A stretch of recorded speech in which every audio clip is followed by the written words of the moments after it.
Hello everyone, welcome back to Science Data Science YouTube channel. Today I am going to share with you the difference between double equal to operator and is operator. Let's start with an example. Here I have declared the two variables a is equals to 2000 and b is equals to 2000. So when we will run it, it will say true because values are equal. But if we say here a is b, it will say false. Why? Because is operator works based on the by referring the memory locations of the same object. Now, when you declare the A and B, your Python allocate the different memory location to both objects. That's why it's false. But if I assign the B to a new variable C, it will say true. Why? Because C is referring to the same object B.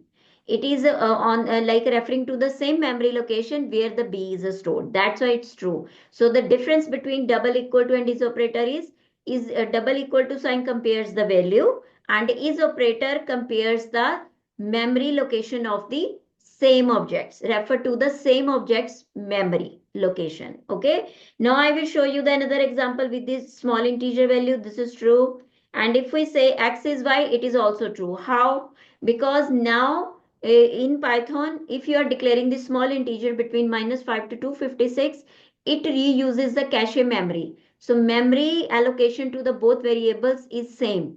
So that's why is operator is saying true, because they are referring to the both objects are referring to the same memory location. Okay, now we will talk about the mutable objects. I have declared the two different lists. It's true because we are using double equal to sign. But if I say list 1 is list 2, it will say false. Why?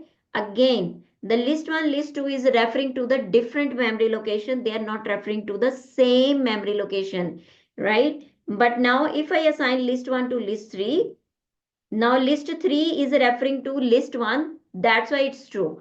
They are showing the same memory location in the Python. So this was the major difference between the double equal to operator and is operator. And write in the comment if you are using the double equal to operator or is operator at what time. And if you are new to my channel, subscribe my channel, like my channel and share it so you can learn more Python and become an expert programmer. Okay, see you in the next video.